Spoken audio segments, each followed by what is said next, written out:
and after recapping what we had done before, we spoke how um, about before we had done tranquility, and then now we spoke about how Wordsworth had yeah, his idea was also based in classics, something that was also based in classics, but like how Aristotle had said that it was more universal. Uh, he laid emphasis on it being more universal and how history is important than history in that sense because history is not universal.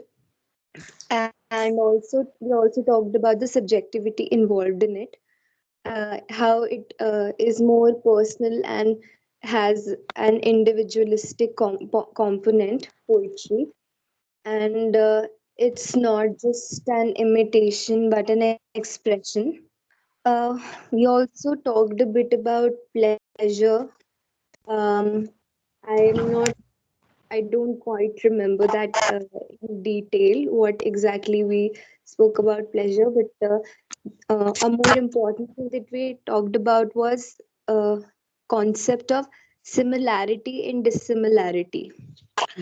So, like the pleasure, that pleasure is derived from, uh, similarity in dissimilarity. How it's not universal in the sense that I'm just like saying it in my own words, which may be wrong, but from what I understand is that it's not, the experiences are not the same. Poetry is not the same, but uh, it is similar, something which one can relate to. So, in that sense, it's universal. And that similarity in the dissimilarities that are there become the source of pleasure that the mind derives. And yeah, we also talked about how this era, romanticism was like a critique on enlightenment, modernity, uh, and towards the end, how about language, basically how language of poetry is uh, not essentially different from language of prose. So, um, that is, I think, more or less what I can remember at the Right. moment. Correct. Yes, sir. And then we started discussing Kant, if you remember.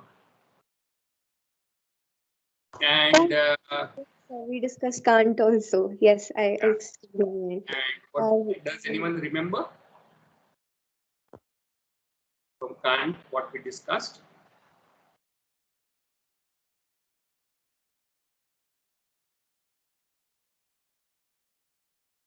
We so discussed. I Yeah. Go ahead. okay. So first we talked about how what enlightenment is for Kant, Hmm. and like in the previous semester we had touched upon it a bit when we began Right. talking about enlightenment. So for Kant, it was enlightenment was the courage to think for yourself Right. and like to question everything. Hmm. And like earlier we know that how reason was like a religious system, it was more metaphysical, it was like considered like a gift of God. But now here when we're talking about Kant, it is more like it's more autonomous, more unfettered and more subjective, and in Correct. that sense more radical, because Hmm. here we're talking about using your own mind instead of just following certain tenets of a religion, or like reason, like to not just be put in a service of religion but like for your own sake, in that sense subjective. And like Jalebi points out right now, we also talked about the personal and public, the private or the public use of reason. So like the public Not use way is of doing unfettered. things, but public and private use of reasons. right?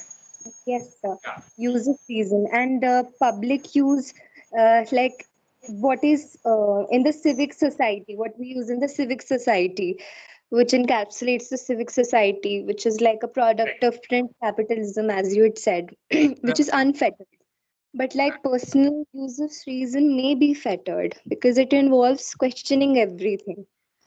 And so Kant's idea is like it basically comes from the expression of an industrialized middle class, and you had pointed out, and in that sense, he sort of misses out the historical. I mean, we sort of miss out the historical context.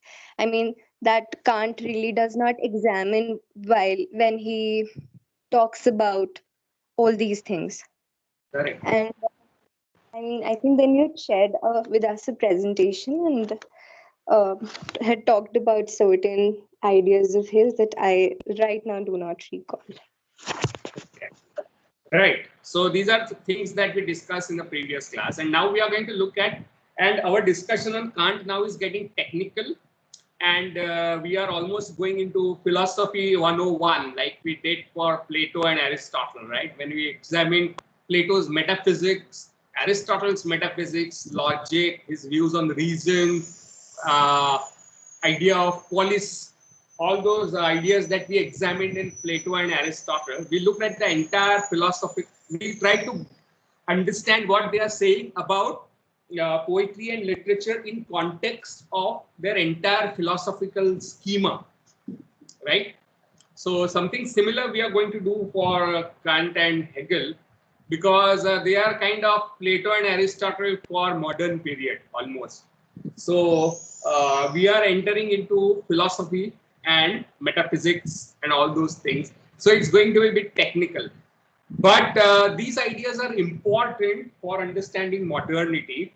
And uh, so please try to understand what we are discussing, right? So what I'm going to do, I'm going to share the screen just now.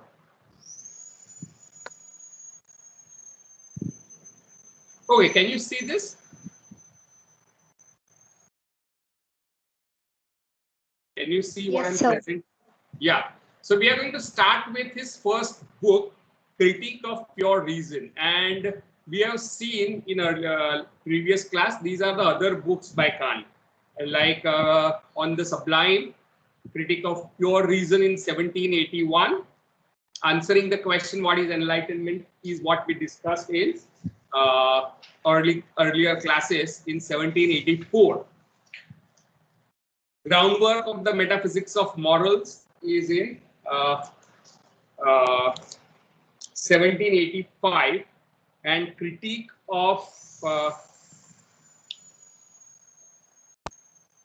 practical reason is what we studied in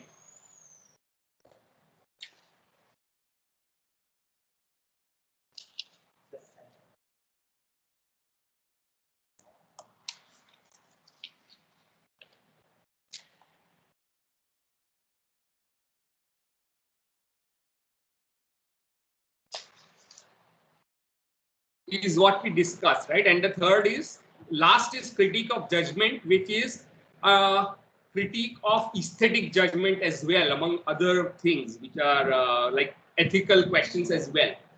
So these are the three important books: Critique of Pure Reason, Critique of Practical Reason, and Critique of Judgment. So let's look at the first one, and that is Critique of Pure Reason. And we also discussed, if you remember, what we mean by critique, right? And by critique, we mean we examine strengths and limitations of a particular position. uh, it involves an intense intellectual engagement rather than fault finding, right? So, critique of pure reason, the title itself implies what are the things that reason makes possible, right? What are the things reason is capable of deciphering or knowing?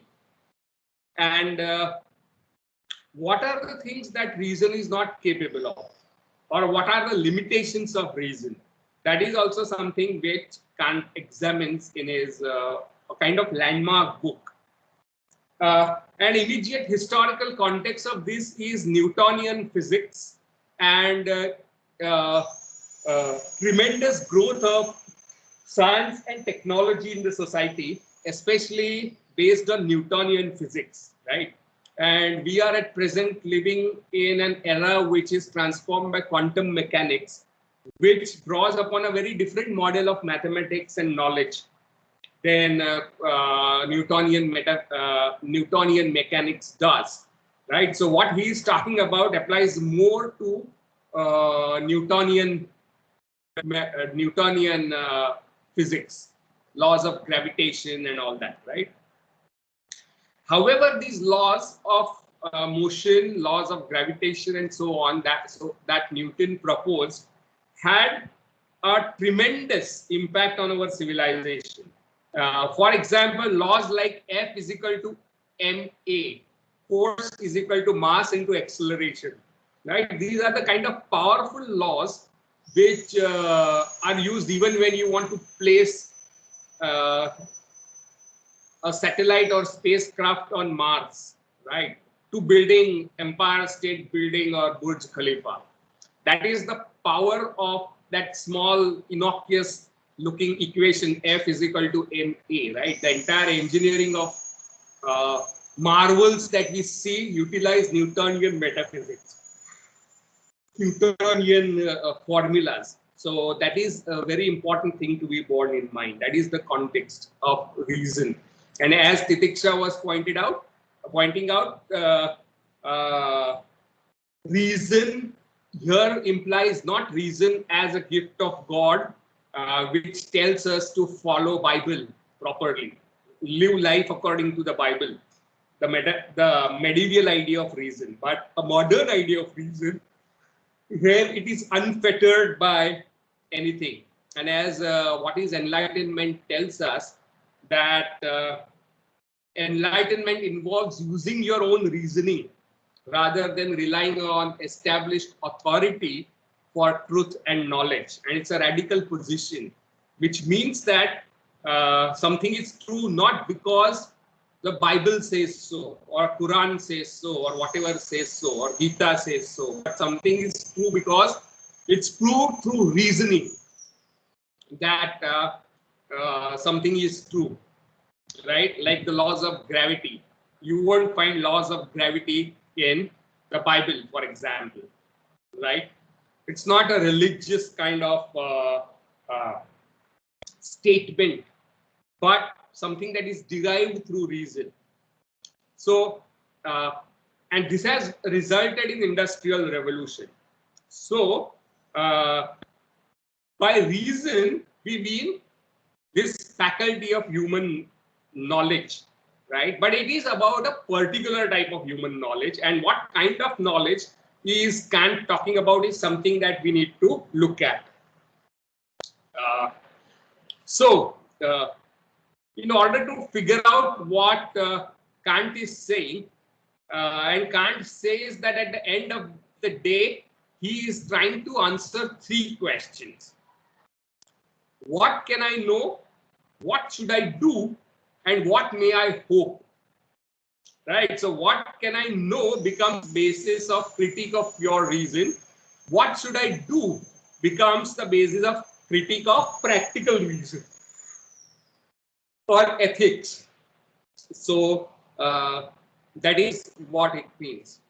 And another important intellectual context in Kant is this rationalist versus empiricist debate. And what is that rationalist versus empiricist debate? Then, if you remember, in our previous semester, I mentioned Descartes and Francis Bacon. René Descartes says that it is through systematic thinking, right, that you can reach true knowledge. So knowledge is a product of thinking logically, systematically, rather than only relying upon experiences, right? That is called a rationalist position. And empiricist position is taken by Francis Bacon, who says that knowledge can be gained only through experiential data, through your empirical observation. So empiricism means when you are getting knowledge through senses. And these two things, rationalism and empiricism, are two positions in what is known as epistemology. And if you remember, again, I'm just brushing up whatever I have already said, that Western philosophy makes a distinction between uh, epistemology and ontology, right? Epistemology means that inquiry into how do I know something, right? How do I know this is a pen? That is what is epistemology. Or how do I know this is a screen?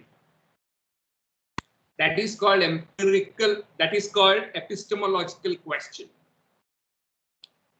Ontology, on the other hand, asks questions like, what is this essentially? What is this basically made of?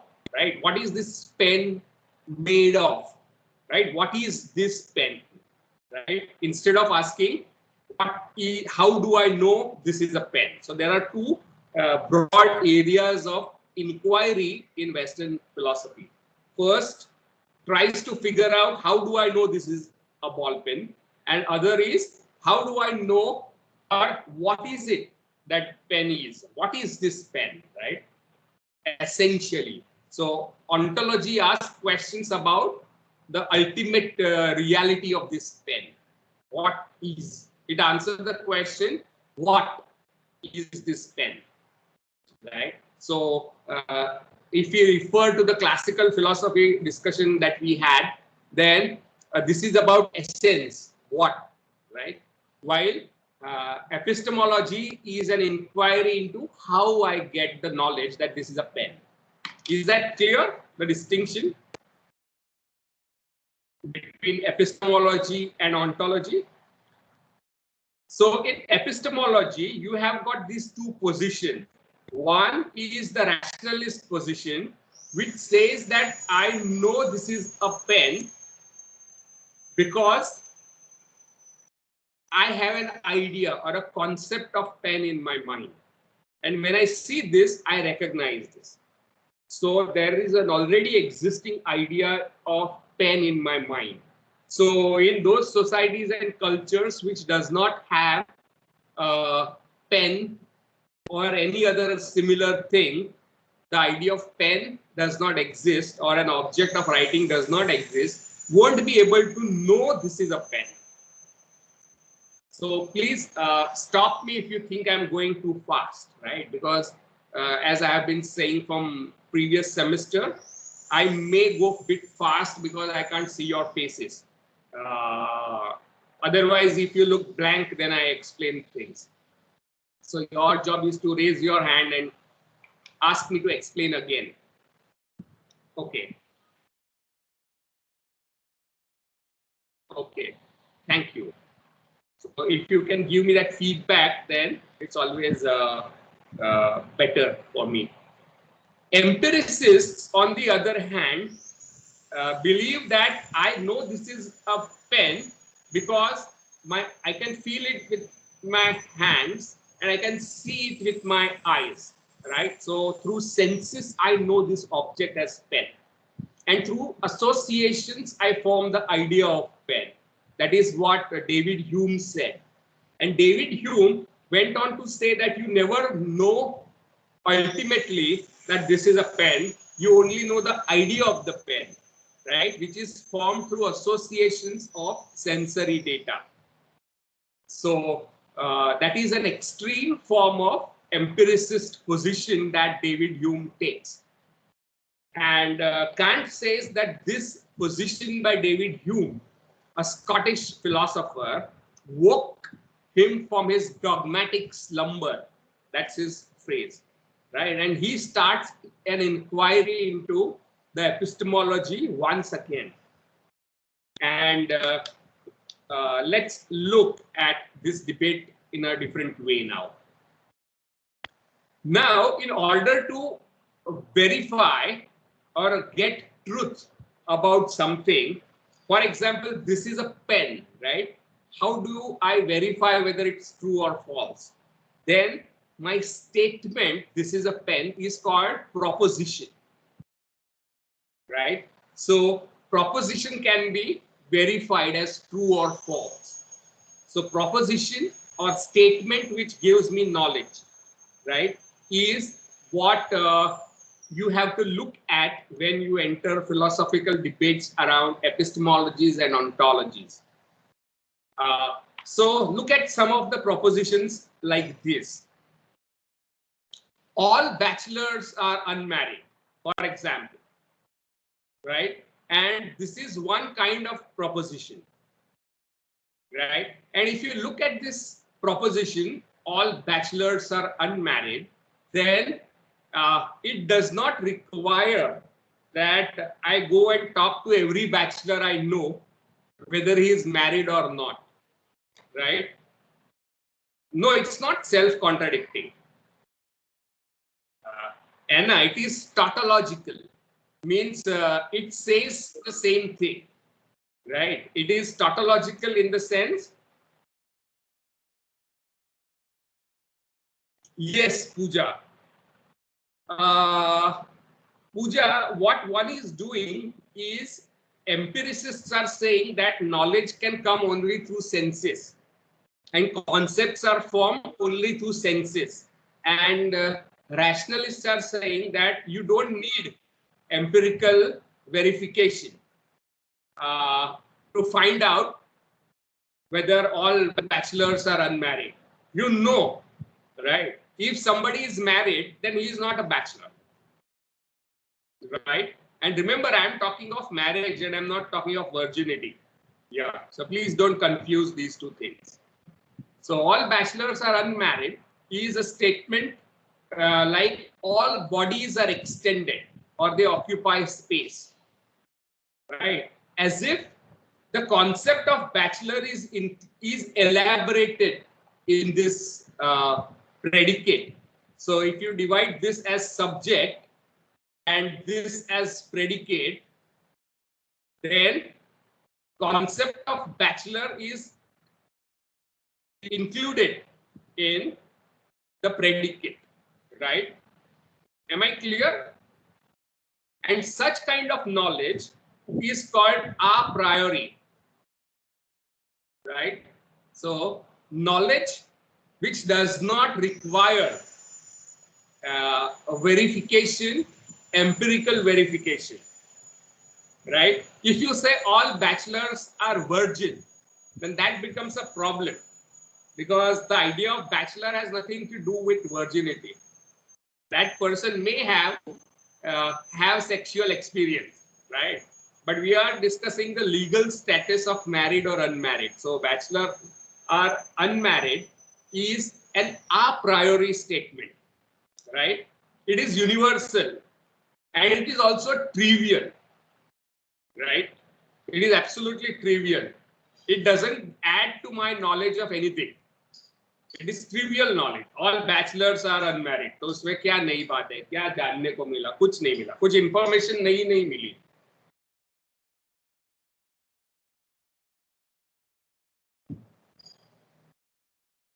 And it is universal. कोई देश ऐसा नहीं होगा जहाँ पे bachelors married हो, right? So this kind of knowledge is a priori, and such statement is called analytic statement. Why analytic? Because if I analyze the subject, I get the predicate. So it is analytic and a priori knowledge. Analytic statement and a priori knowledge, right? Is that much clear with me? Any clarifications about analytic and a priori? Okay.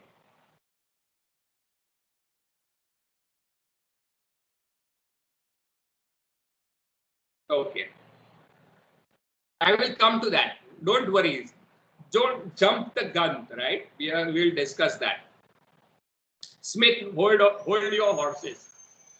Okay. Okay. Yeah.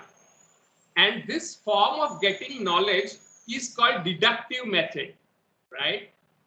Which was favored by rationalists. By deductive, you mean there is a universal concept or an idea that all bachelors are unmarried, and this is a statement.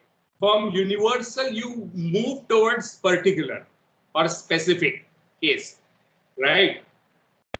It's not based upon talking to all the bachelors in the world.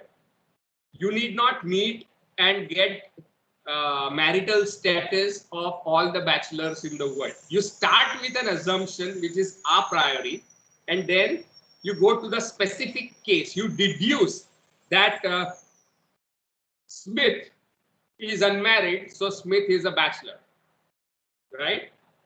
So you move from general to specific. So that kind of reasoning is called deductive, and rationalists preferred this method. So rationalist thinkers like Descartes, Leibniz, and others. Hold on, hold on. Right on. Smith, hold all your horses. We are going there systematically and slowly. So these people argued that the true knowledge can only be obtained by systematic applications of principles of thinking like logic and math, right? And using deductive method of logic from universal to observation to confirmation. Look at another proposition, right? And this is proposition 2.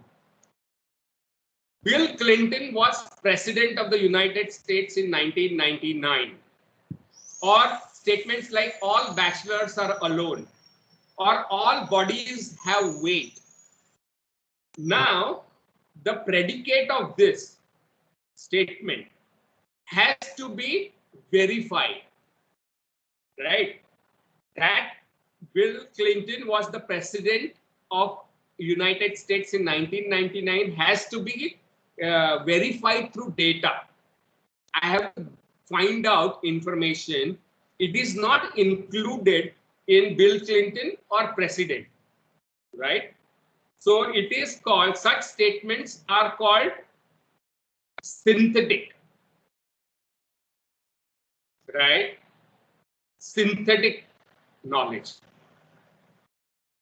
And the knowledge that you get is also a posteriori.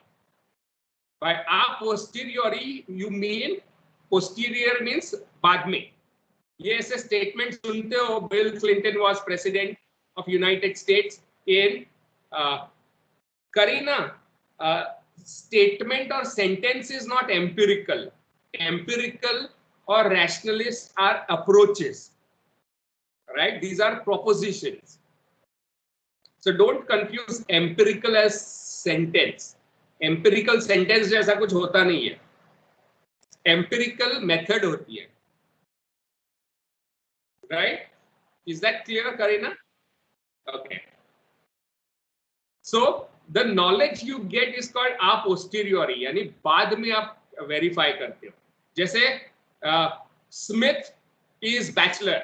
अब मुझे जाके उसको पूछना पड़ेगा Smith को कि तो bachelor है या नहीं है, राइट? और वो बताएगा हाँ या ना, and then I can verify. So such kind of knowledge is called a posteriori. That means afterwards there is no such thing as empirical statement. Okay, let me explain empiricism once again. Looking at confusion of Karina and Jay. Empiricism and rationalism were the two opposing approaches, right? In epistemology. Empiricists said, like Francis Bacon, that knowledge is a product of experiences, right? And rationalists said that the knowledge is a product of systematic thinking, systematic, logical, rational thinking. So Leibniz, Descartes are rationalists, Francis Bacon and David Hume are empiricists, right? So these two are approaches to knowledge. How do you get knowledge? Statement या sentence empirical या rational नहीं होता. Is that clear, Jay? Yes, sir. Okay.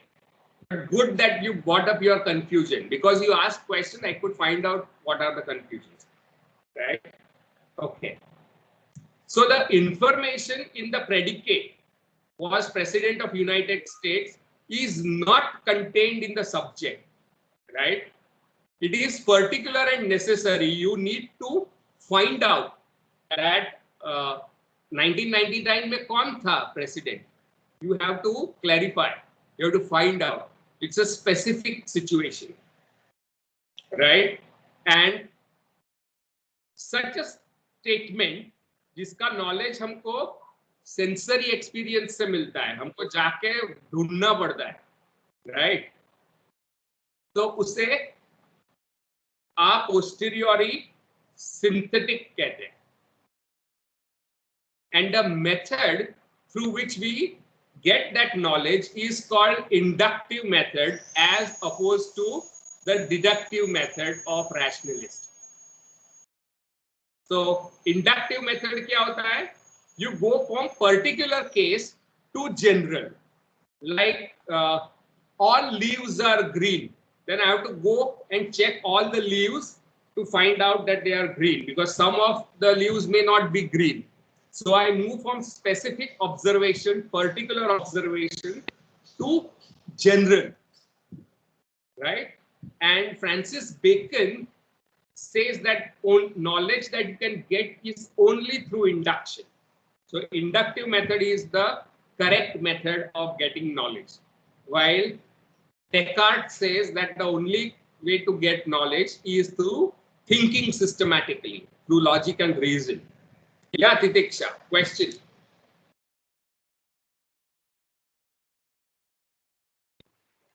Sir, I think it's clear now. I just wanted to know if we had the statement all bachelors are unmarried, and we like concluded that this statement is true through a rationalistic method, Right. in which we did Analysis not of have to. concept of bachelor. Concept of bachelor, if you analyze, unpack, then you get that they are people who are unmarried. Right?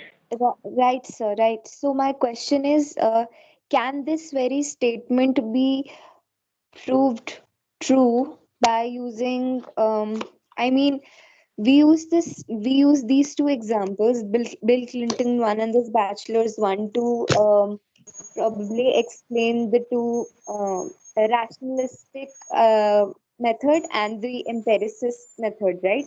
I'm just asking, can we use crisscross it? Like, can this sentence be concluded, or like this be proved true by using inductive method? But do Or you need are to? we, Do you need no, to? no, sir, we don't. क्योंकि I अगर mean, वो married निकला तो वो bachelor ही नहीं है ना.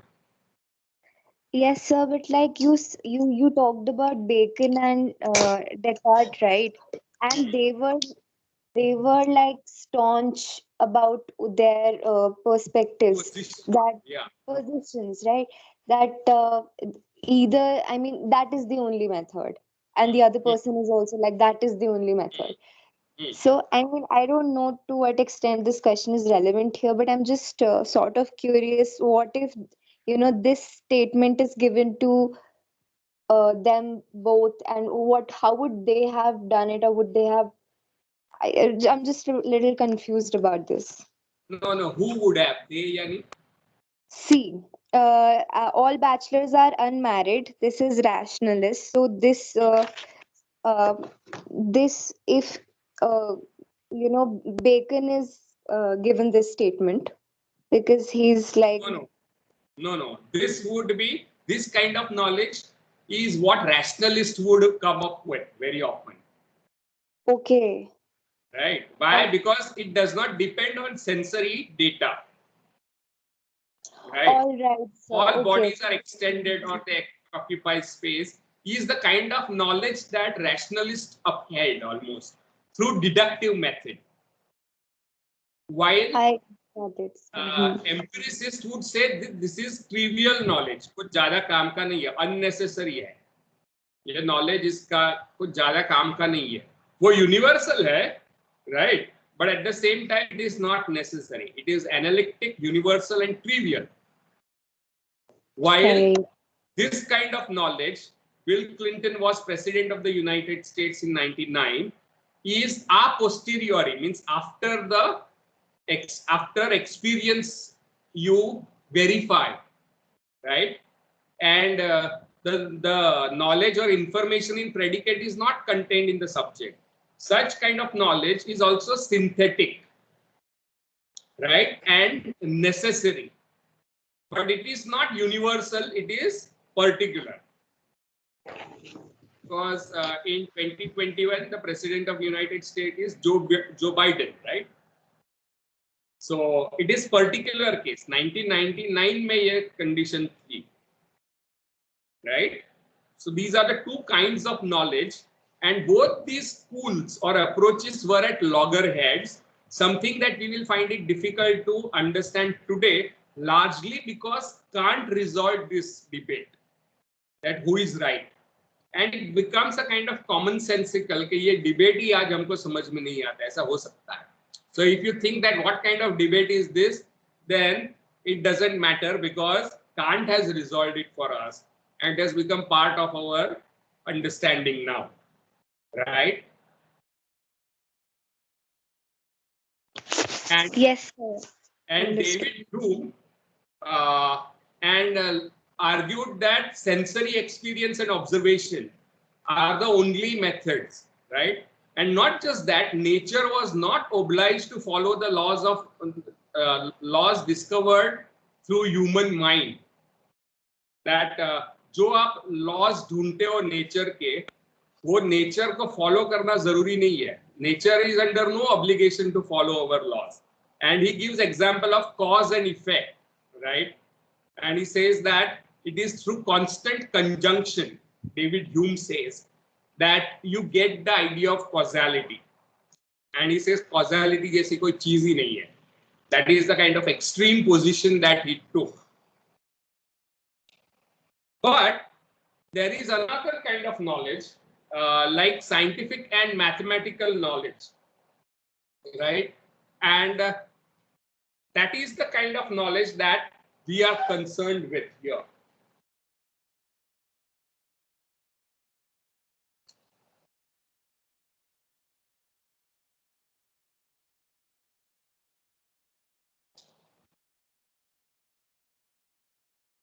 Look at these kind of propositions here.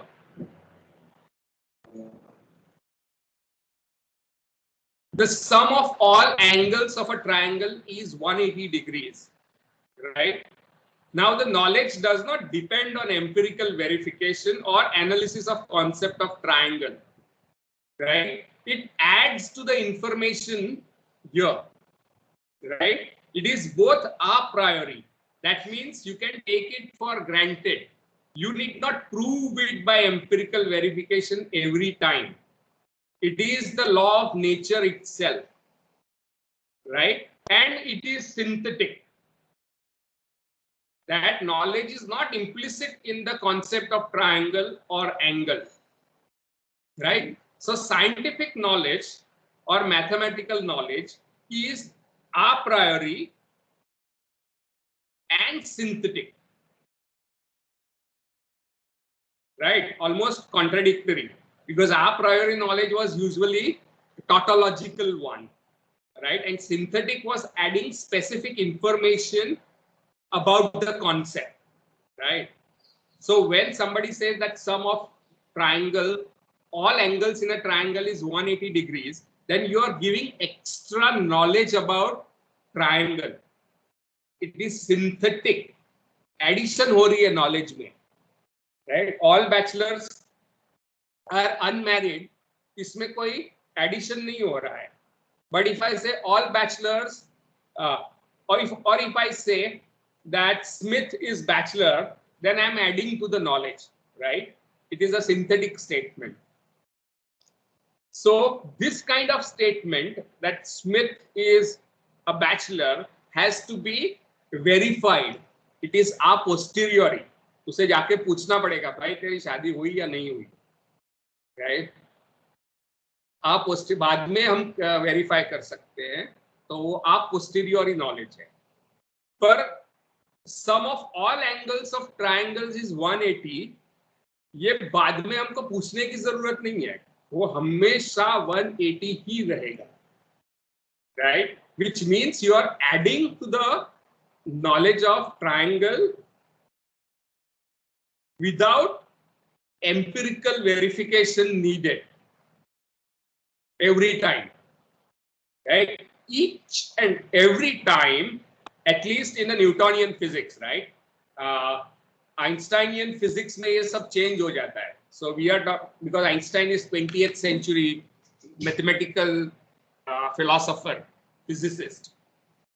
He uses non-Euclidean geometry, where total of all angles of triangle may not be 180, right? I hope I am making myself clear here. In Newtonian physics, this was always 100% the case. Am I clear? So mathematical and scientific knowledge, which is an advancement of knowledge. So this statement is an advancement of knowledge and learning. It adds to our knowledge. And this, how is this kind of knowledge even possible, is the question of critique of pure reason, right? So his book is dedicated to explain how is this kind of knowledge possible. Any questions about this? Because if you don't understand this, you won't understand his key ideas here. Sir, could you please explain this line that it is both a priori and synthetic one? Okay, so the sum of all angles of a triangle, right? This is the subject, right? And this is the predicate. Yeah.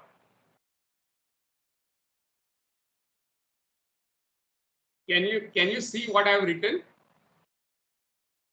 Yes, sir. Yeah. So all bachelors are unmarried. तो ये unmarried में bachelor का definition आ गया है, right? And so it is a tautological statement, and it is a priori because all bachelors will be unmarried, right? And it is universal and it is trivial, right? But sum of all angles of a triangle is 180 degrees is an additional information to the definition of triangle. The triangle के बारे में ज्यादा knowledge दे रहा है ये statement, right? It is an addition to our knowledge of triangle, right? I hope you get what I'm saying. Yes. This is, and again, this has not to be verified every time. आप हमेशा उसको बैठ के calculate करोगे ना, वो करने की जरूरत ही नहीं है, क्योंकि हमेशा ये ऐसा ही होगा, 180 डिग्रीज ही होगा.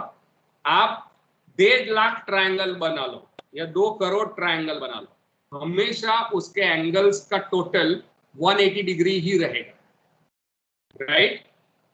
So it is neither like proposition A, this is proposition A, right? Nor is it like B.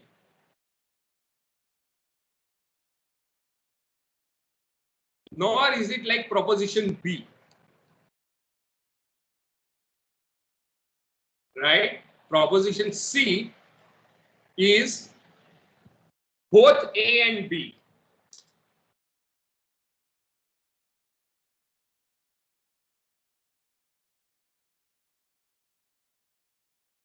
that it is a priori and it is synthetic, right? You get what I'm saying? It does not require empirical verification, and it is an addition to the knowledge. It is synthetic.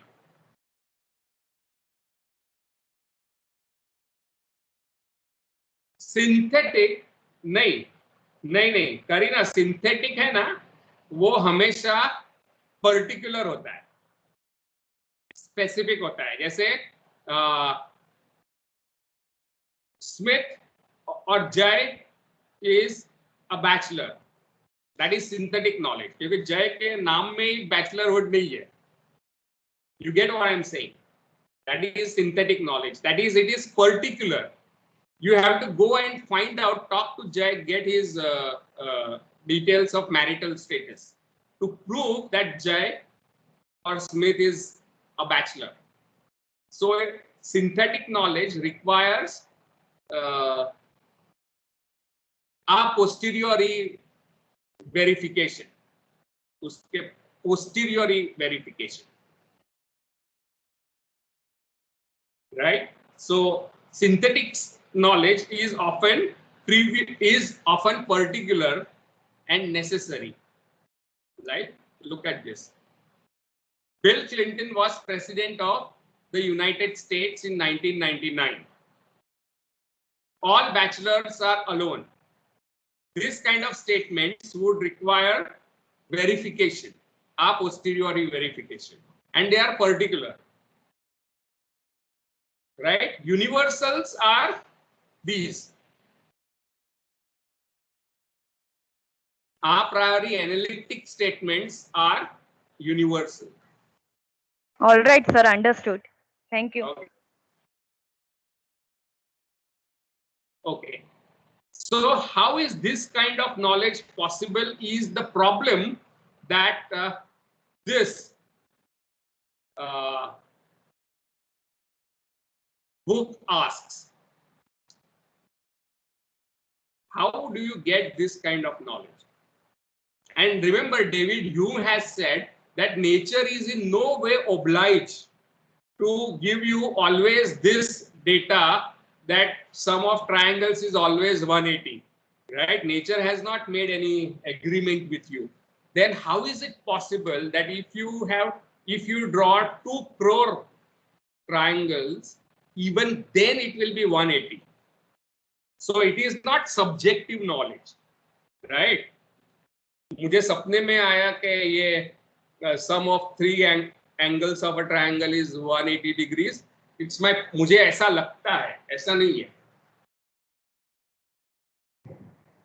It is not an opinion. I hope you get what I mean. It is a factual information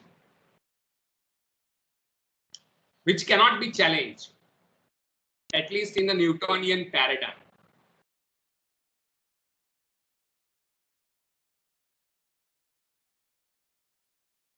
Right.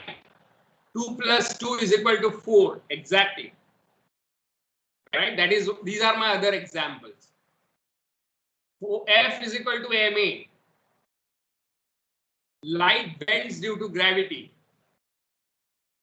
2 plus 4 is equal to 6.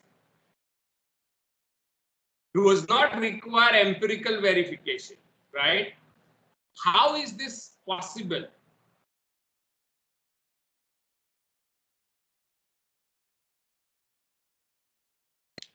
Right? And the answer that Kant gives is this, that between nature and your thinking subject, that is cogito, right, and nature, the object, reason has a kind, reason is something that goes beyond the knower and the known.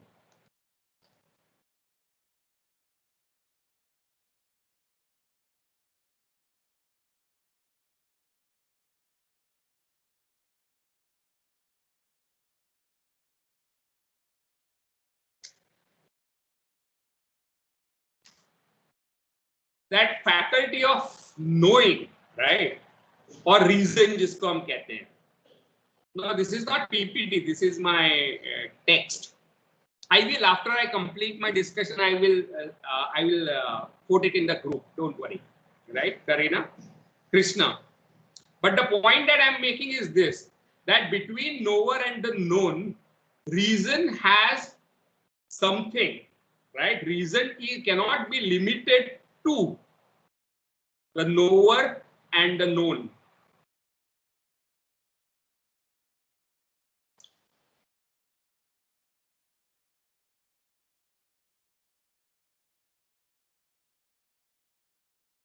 So what do you mean when I say reason is not limited to knower and the known?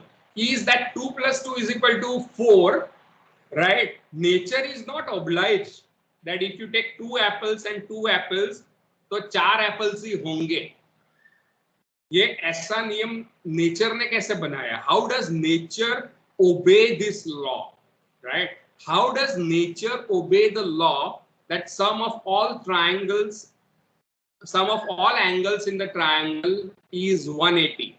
How does nature obey the law that force is equal to mass into acceleration, or E is equal to mc square, where E is equal to energy, m is equal to mass, and c is the speed of light? That is something that is human knowledge, right? How does nature obey human knowledge? Nature is not obliged to follow your knowledge, right? I hope you get that. So nature is not obliged to follow human knowledge, right? Why is it always that a square plus b square is equal to a square plus 2ab plus b square? Why? Why is this? Why does nature always give you this result? Then his argument is that faculty of knowing is neither limited to the knower or the known, that is nature.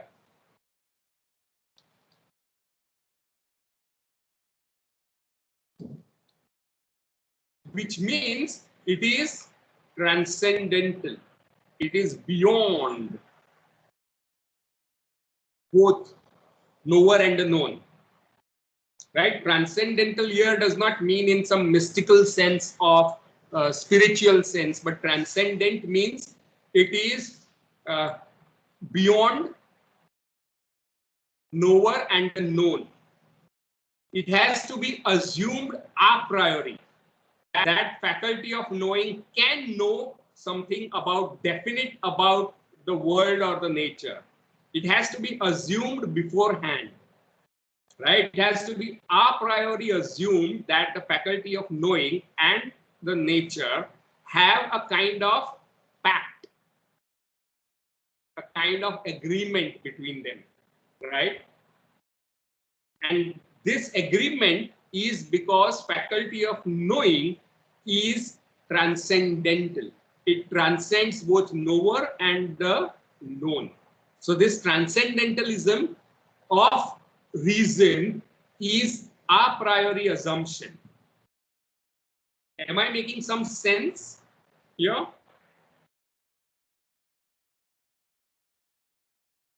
What is Kant explaining here? He is explaining why is it that F will always be equal to MA. Right? Why does nature obey mathematical laws like this? अब आप ऐसे तो नहीं कह सकते कि I am woman, so F will not be equal to MA, right? Or gravity won't impact me. Or you won't say that E does not equal to MC square. You can't say that, right? And it is as much applicable in XYZ galaxy as it is applicable in Baroda. They are universal. Scientific and mathematical knowledge is universal, right? But it is derived through individual thinking. Why is that possible? Is because human thinking or human faculty of knowing transcends both nature and human being. There is a pact, there is an agreement, there is harmony, to use his word, right? There is something which he calls purposiveness.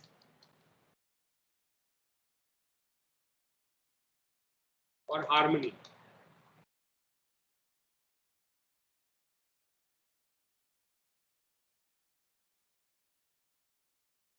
Any questions about this? This is Kant's explanation.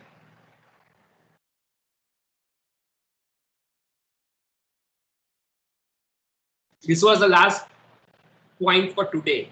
Any doubts about this?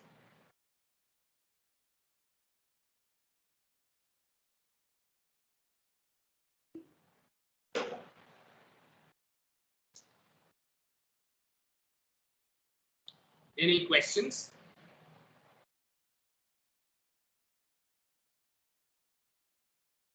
And why are we discussing all these things, right? Is because if you don't understand these things, you won't understand what he has to say about art and literature or his definition of beauty. Any doubts, questions?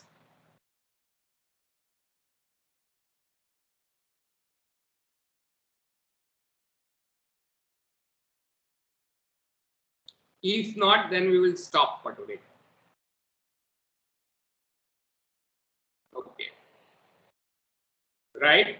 By saying that this is transcendental, he is resolving empiricists towards a rationalist debate for good, right?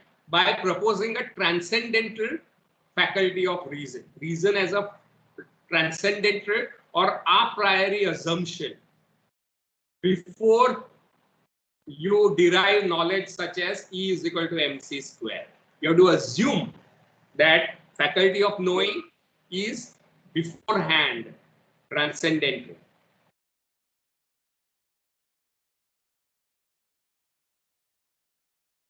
Not beyond human knowledge. It's beyond faculty of knowing is transcendental, right? Which is beyond human and natural world, beyond a knower and the known. It is not beyond human knowledge. ये human knowledge की बात हो रही है, right? Transcendental is something which is beyond the knower and the known. Knower and the known.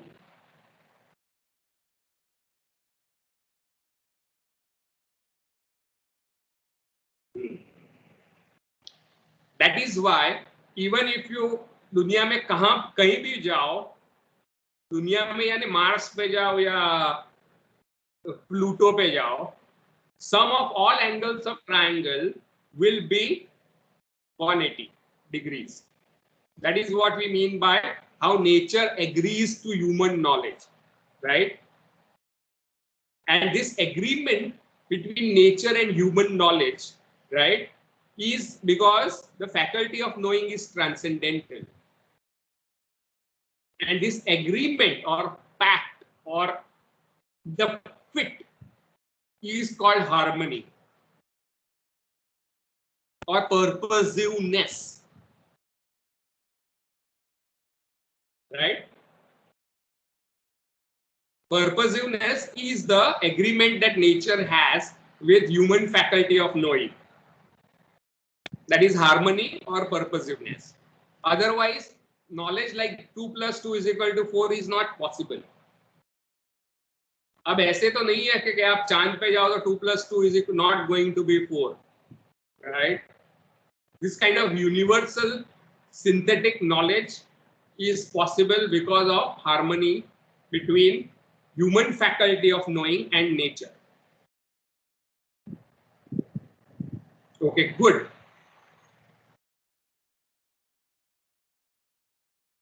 Any other doubt?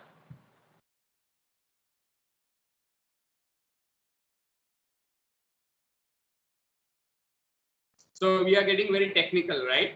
Technical philosophy.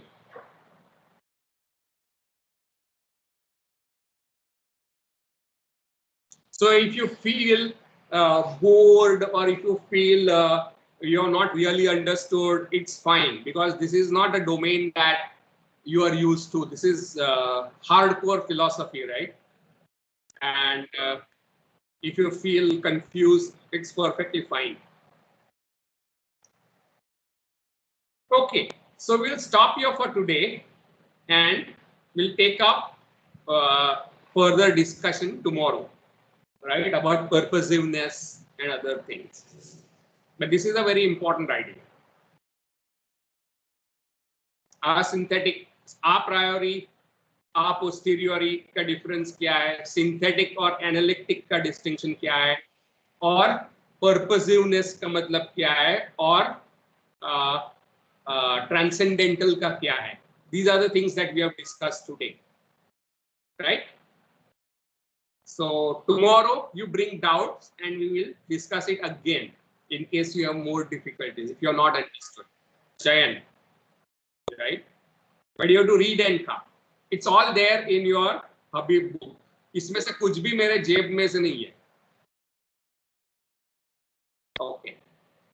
So good day for today. Yes. And take care.